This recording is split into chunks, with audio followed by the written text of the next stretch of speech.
Hello, this is a product review of my Harbor Freight wall safe. It's a newer version.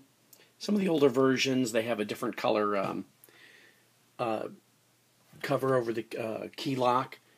People had some problems with those. This is new, so no problem with that. I've painted this white before I installed it. Pretty easy to paint white, remove those stickers, clean off the glue, and get it painted nice. Kind of matches the closet a little bit better. My closet's due for a painting. It's a kind of a light pink color. So I'm going to try to match that up. Flat white. Just taped up the keypad and got that painted. It'll blend right in.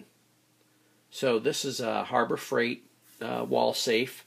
$69 these days. You get that, use that 20% off coupon. You get it for a few bucks less.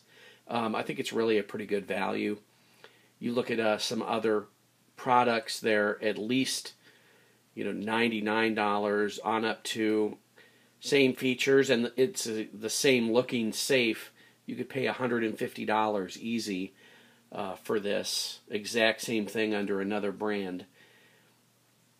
And honestly, I think you could go up to about $400 and get something that's going to be exactly the same quality. Above that $400 or $500 threshold, you run into some wall safes that you have to modify the wall, or it takes some specialized installation experience. And I like to do things myself, so this was perfect for me. But I made some modifications here besides painting it that I want to show you that'll help you. Pretty cheap to do, little time consuming, but easy to do. That'll make it more safe. First is on the installation.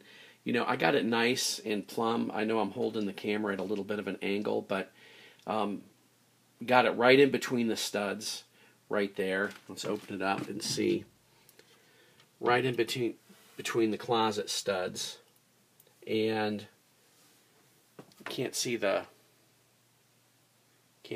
bolts in there, but got it right in between there. There was a little bit of a strip that was empty between the studs. I filled that with what I call a furring strip, screwed that in so it had a nice snug fit right and left, and then I put a strip on the bottom and top, a footer and a header, I guess you'd call that, and screwed those in real good. So it's got a full frame.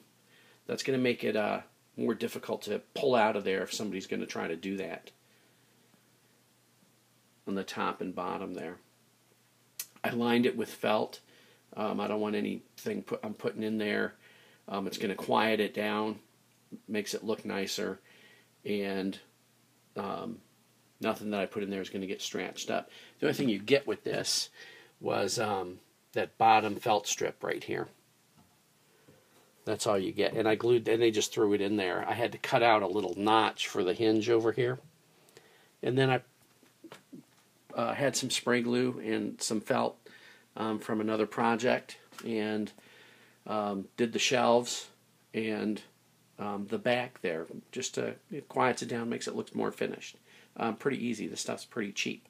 Another thing on the installation, they gave me cement screws for this. Kind of ridiculous.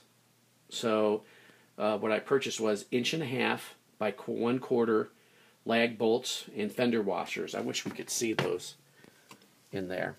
Yeah, I think I got one. Is that one right in there? There's one. Okay. And now those are bolted in, so that's good. So enough of the installation. Other things I improved. Let me see if I can do this. I know it's kind of jiggly here.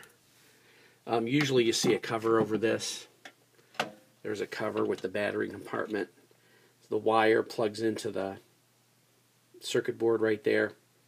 Unplug that, and you got easy access to this. Let me see, hopefully this focuses. A couple of things other YouTubers had posted was, one, this strike plate is what really locks the whole thing up.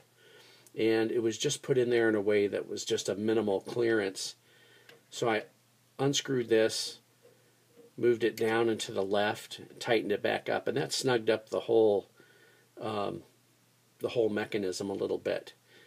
Here's your electric solenoid right there, the actual plunger that pulls down, and it allows this plate to pull over using that knob on the front, using this knob right here.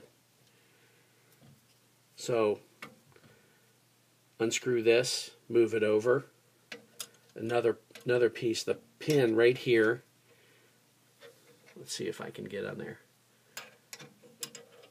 I covered that with a piece of shrink tubing to quiet down the rattle that it made when you turned the knob to open it. Made a rattle.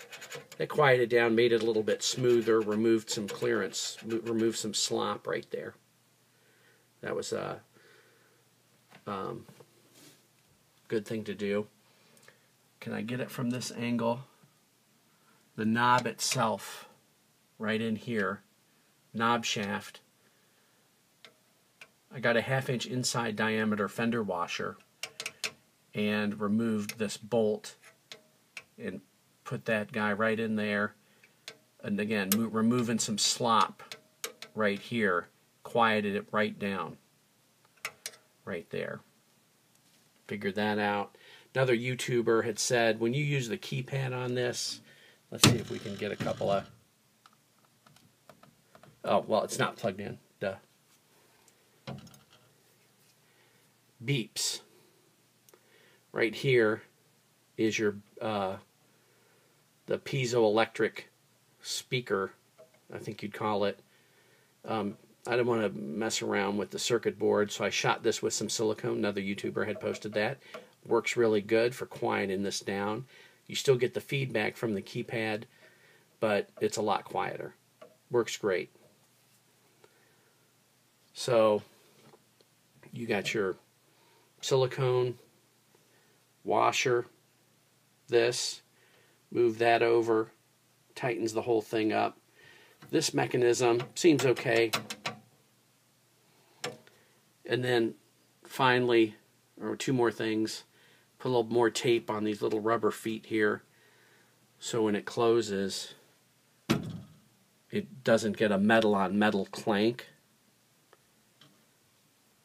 One thing you can't see, right behind when these pins or bolts, what they do is they catch right behind here.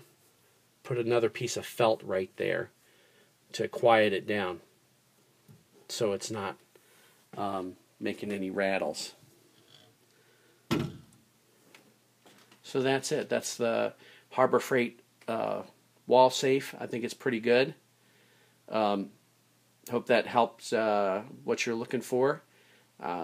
Seems to be a good value. Thanks for looking. Have a great day.